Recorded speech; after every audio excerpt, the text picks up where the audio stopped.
నమస్తే అండి. Welcome back to new updation. AP రాష్ట్ర వ్యాప్తంగా ఉన్న మహిళలందరికీ కూడా ఆడబిడ్డ నిధి పథకం పైన ఒక కీలక అప్డేట్ అయితే రావడం జరిగిందండి. ఏపీలోని కూటమి ప్రభుత్వం ఆడబిడ్డ నిధి పథకం పైన ఒక కీలక నిర్ణయం తీసుకుంది. అసెంబ్లీలో ప్రవేశపెట్టినటువంటి బడ్జెట్లో మహిళలకు భారీ శుభవార్తను అయితే ప్రకటించారు.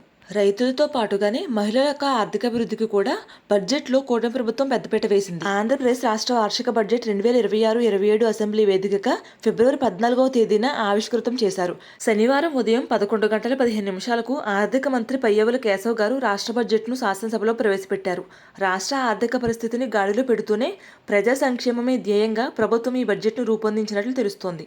ఎన్నికల సమయంలో ఇచ్చినటువంటి సూపర్ 6 హామీలు అమలు చేయడంలో ప్రభుత్వం ప్రత్యేక దృష్టి పెట్టింది. ఈ సమయంలో ఆడబిడ్డ నిధి, అన్నదాత సుఖీభావ వంటి పథకాల నిధుల కేటాయింపులో ఎలాంటి లోటు లేకుండా బడ్జెట్లో ప్రణాళిక సిద్ధం చేశారు. రాష్ట్ర ఆదాయ మార్గాలను అన్వేషిస్తూనే బడుగు బలహీన వర్గాల అభ్యున్నతకు పెద్దపీట వేసేందుకు కూటమి ప్రభుత్వం సిద్ధమైంది. ఈ ఆడబిడ్డ నిధి పథకం కోసం 3,300 కోట్లను అయితే మనకు కేంద్ర బడ్జెట్లో అయితే ప్రవేశపెట్టడం జరిగిందండి.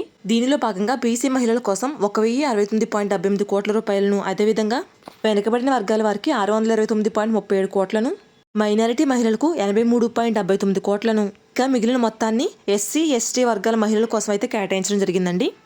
మరి ఈ ఆడబిడ్డ నిధి పథకం అనేది 18 సంవత్సరాలు పైబడి 59 సంవత్సరాల మధ్య వయసు కలిగిన మహిళలకు మాత్రమే వర్తిస్తుందండి. అయితే అందరూ గుర్తుపెట్టుకోవాల్సిన విషయం ఏంటంటే 18 సంవత్సరాలు ఉన్నటువంటి మహిళలకు కానీ 59 సంవత్సరాలు దాటినటువంటి మహిళలకు కానీ ఈ పథకం అనేది వర్తించదండి. ఇక ఈ ఆడబిడ్డ నిధి పథకాన్ని ఆగస్టు నెలలో ప్రారంభించాలి అనుకున్నప్పటికీ కూడా కొన్ని సాంకేతిక కారణాల వల్ల ఈ పథకం అనేది వాయిదా పడిందండి. అయితే ఈ పథకాన్ని వార్షిక బడ్జెట్ ప్రవేశపెట్టిన అనంతరం అమల్లోకి తీసుకొస్తున్నట్లు, అదేవిధంగా ఈ పథకానికి దరఖాస్తు చేసుకునేందుకు మహిళలకు ఒక కొత్త వెబ్సైట్ను కూడా ప్రారంభించామని ముఖ్యమంత్రి నారా చంద్రబాబు నాయుడు గారు వెల్లడించారు. రాష్ట్ర వ్యాప్తంగా ప్రజలకిచ్చిన మాటకు కట్టుబడి ఉన్నామని, సూపర్ 6 పథకాల్లో ప్రతి హామీని కూడా ఖచ్చితంగా అమలు చేసి తీరుతామని వెల్లడించారు. ఇక ఈ పథకానికి సంబంధించి అర్హత కలిగిన మహిళలకు మాత్రమే ఈ పథకం ద్వారా లబ్ధి పొందే విధంగా కొన్ని కొత్త మార్గదర్శకాలు అయితే విడుదల చేయడం జరిగిందండి. అయితే ఈ యొక్క ఆడబిడ్డ నిధి పథకం అనేది రాష్ట్ర వ్యాప్తంగా ఉన్నటువంటి అందరి మహిళలకు వర్తించదండి. కొంతమంది మహిళలకు మాత్రమే వర్తిస్తుంది.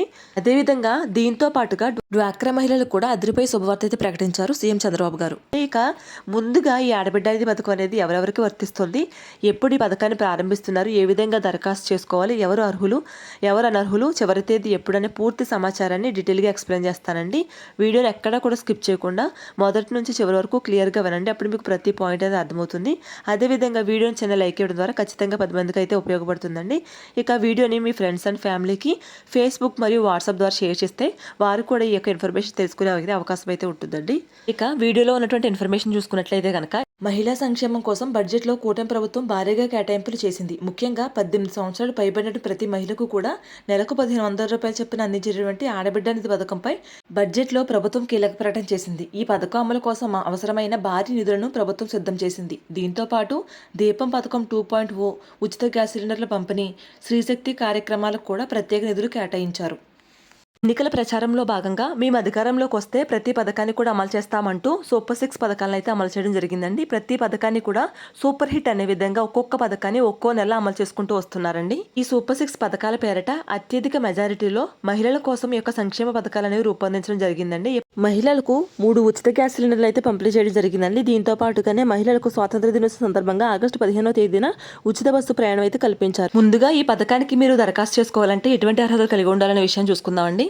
ముఖ్యంగా మీరు యొక్క పథకానికి దరఖాస్తు చేసుకోవాలంటే మీ యొక్క పర్మనెంట్ అడ్రస్ అనేది, మీ యొక్క శాశ్వత అడ్రస్ అనేది ఆంధ్రప్రదేశ్ రాష్ట్రానికి చెందిందై ఉండాలండి. అదేవిధంగా మీ యొక్క వయసు అనేది 18 సంవత్సరాలు పైబడి 59 సంవత్సరాల మధ్య వయసు అయితే ఉండాలండి. అంతేకాకుండా ఈ ఆడబిడ్డ నిధి పథకానికి అన్ని క్యాస్ట్ వారు దరఖాస్తు చేసుకోవచ్చు అని చెప్పేసి చాలా మంది అయితే కామెంట్స్లో అడుగుతున్నారండి. మనకి ప్రస్తుతానికి SC, ST, BC, EBC, minority వర్గాల వారికి చెందిన వారికి మాత్రమే అని చెప్పేసి ఈ యొక్క పథకానికి సంబంధించినటువంటి గైడ్ లైన్స్ అయితే రావడం జరిగిందండి. ఇక దీంట్లో ప్రత్యేకించి ఓసీ కేటగిరీ అయితే ఇంకా ఎటువంటి క్లారిటీ లేదండి. దీనిపైన ఓసీ కేటగిరీ వారికి ఈ పథకం అనేది వర్తిస్తుందా, లేదంటే కాపు నేస్తం వంటి పథకాల ద్వారా ఈ యొక్క ఓసీ కేటగిరీలో జనరల్ కేటగిరీలో వారికి డబ్బులు అనేది వారికి ఖాతాలో జమ చేస్తారనే దానిపైన ప్రభుత్వం అయితే క్లారిటీ ఇవ్వాల్సి ఉందండి.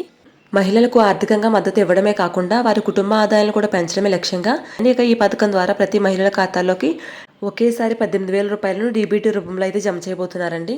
ఇక ఈ ఆడబిడ్డ నిధి పథకం అనేది అర్హతలో కలిగిన మహిళలకు మాత్రమే వర్తించే విధంగా అనర్హులు ఎవరు లబ్ధి పొందకూడదనే ఉద్దేశంతో 6 స్టెప్ వెరిఫికేషన్ అనేది ప్రారంభించడం జరిగిందండి. మనకి రాష్ట్ర వ్యాప్తంగా ఒక పర్సన్కి అనేక రకాల పథకాల ద్వారా లబ్ధి చేకూరాలి అంటే కనుక మనకి ప్రభుత్వం మీద ఆర్థికంగా చాలా భారం అయితే పడిపోతుందండి. దీన్ని ఉద్దేశించి మనకి ఈ 6 స్టెప్ వెరిఫికేషన్ అనేది రూపొందించడం జరిగింది. ఇక ఈ ఆడబిడ్డ నిధి పథకానికి ఒకసారి దరఖాస్తు చేసుకున్నామంటే, ఒకసారి 6 స్టెప్ వెరిఫికేషన్ చేయించుకున్నామంటే, దాంట్లో మనకు అప్రూవల్ రాకపోతే ఈ పథకం అనేది మనకు వర్తించదండి. కాబట్టి ఇక ఈ పథకానికి మళ్ళీ తిరిగి అప్లై చేసుకోవడానికి గ్రీవెన్స్ పెట్టుకునే అవకాశం కూడా లేదండి. కాబట్టి ఎవరైతే ఈ పథకం ద్వారా లబ్ధి పొందాలనుకుంటున్నారో ప్రతి ఒక్కరూ కూడా అర్హతలను దగ్గరుండి ఒక 6 స్టెప్ వెరిఫికేషన్ అనేది చేయించుకోవాలండి. ఇక ఈ 6 స్టెప్ వెరిఫికేషన్లో భాగంగా రాష్ట్ర వ్యాప్తంగా ఏదో ఒక ప్రాంతంలో హౌస్ హోల్డింగ్ మ్యాపింగ్ అయితే ఖచ్చితంగా ఉండాలండి. ఈ హౌస్ హోల్డింగ్ మ్యాపింగ్లో మీ యొక్క వివరాలన్నీ, ఆధార్ కార్డు, రేషన్ కార్డు, ఈ యొక్క వివరాలన్నీ కూడా సరైనవి ఉంటేనే మీ యొక్క డబ్బులు అనేవి మీ ఖాతాలోకి జమ అవడం జరుగుతుంది. ఇంకా మూడవదిగా మీ గత 12 నెలల యొక్క కరెంటు బిల్ అనేది 300 యూనిట్ల కంటే పెరిగి ఉండకూడదు. 300 యూనిట్లు దాటినట్లయితే ఈ పథకం అనేది మీకు వర్తించదు. అదేవిధంగా మీ కుటుంబంలో ఎవరైనా ప్రభుత్వ ఉద్యోగి ఉన్నట్లయితే ఈ పథకం అనేది మీకు వర్తించదు. ఇక ఇన్కమ్ ట్యాక్స్ పే చేసేవారు ఎవరైనా ఉన్నట్లయితే మీ కుటుంబంలో ఈ పథకం అనేది ఎవరికి వర్తించదండి. మీ కుటుంబంలో అంతేకాకుండా మీ పేరు మీద కానీ మీ కుటుంబంలో ఎవరి పేరు మీద సరే 4-వీలర్ కారు ఉన్నట్లయితే ఈ పథకం వర్తించదు. ట్యాక్సీ కానీ, ట్రాక్టర్ కానీ, ఆటో కానీ ఉన్నట్లయితే ఈ పథకం అనేది వర్తిస్తుంది. ఇక మీ పేరు మీద స్థిరాస్తులు, భూమి అనేది పట్టణ ప్రాంతాల్లో అయితే 1000 చదరపు అడుగుల కంటే తక్కువగాను, గ్రామీణ ప్రాంతాల్లో అయితే 1500 చదరపు అడుగుల కంటే తక్కువగా అయితే మీ పేరు మీద ఉండాలండి. అంతేకాకుండా ఖచ్చితంగా రేషన్ కార్డులో మీ పేరు అనేది నమోదై ఉండాలి. అదేవిధంగా మన ప్రభుత్వం ఇంకొక పాయింట్ ఏం చెప్తుందంటే, ఖచ్చితంగా ఎవరైతే ఈ పథకానికి దరఖాస్తు చేసుకోవాలనుకుంటున్నారో వారందరూ కూడా ఆంధ్రప్రదేశ్ నివాసి అయినట్టు ఆధార్ కార్డ్ ప్రూఫ్ అయితే ఖచ్చితంగా ఉండాలని చెప్తున్నారండి. రాష్ట్ర వ్యాప్తంగా ఉన్నటువంటి మహిళలందరూ కూడా తమ యొక్క బ్యాంకు ఖాతాకి తాజాగా అప్డేటెడ్గా ఈ యొక్క ఎన్పిసి లింక్ అనేది ఖచ్చితంగా చేయించుకుని ఉండాలండి. ఎందుకంటే గతంలో ఎన్పిసి లింక్ చేయించుకున్నప్పటికీ కూడా కొంతమందికి ఆ యొక్క లింక్ అనేది ఇన్యాక్టివ్ మోడ్లోకి వెళ్ళిపోవడం జరుగుతుందండి. దాని కారణంగా డబ్బులు రిలీజ్ అయినప్పటికీ కూడా, మీరు అర్హత కలిగినప్పటికీ కూడా డబ్బులు అనేవి మీ ఖాతాలో జమ కావు.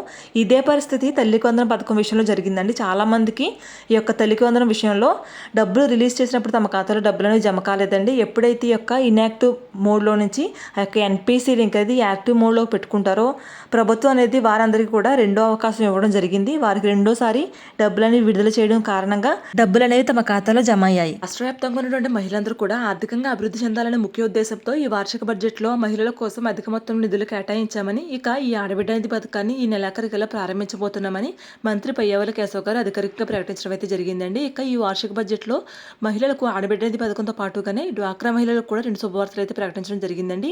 ఏపీ ప్రభుత్వం అధికారంలోకి వచ్చిన తర్వాత అనేక పథకాలను అయితే అమలు చేసుకుంటూ వస్తుందండి. అందులో భాగంగా త్వరలో మరో 2 కొత్త పథకాలను ప్రారంభించేందుకు ఏర్పాటైతే చేసింది. దీనిలో డ్వాక్రా మహిళలకు ఈ పథకాలు ఎంతో ఉపయోగపడతాయని ప్రభుత్వం వెల్లడించారు. డ్వాక్రా మహిళల కోసం ఏపీ ప్రభుత్వం అనేక పథకాలను అయితే ప్రవేశపెట్టిందండి. ఇక దానిలో భాగంగా ఏపీ సర్కార్ డ్వాక్రా మహిళలను వడ్డీ లేని రుణాలు అందించడంతో పాటుగా స్వయం ఉపాధి పొందేందుకు అనేక ప్రోత్సాహాలు అందిస్తూ ఉంది.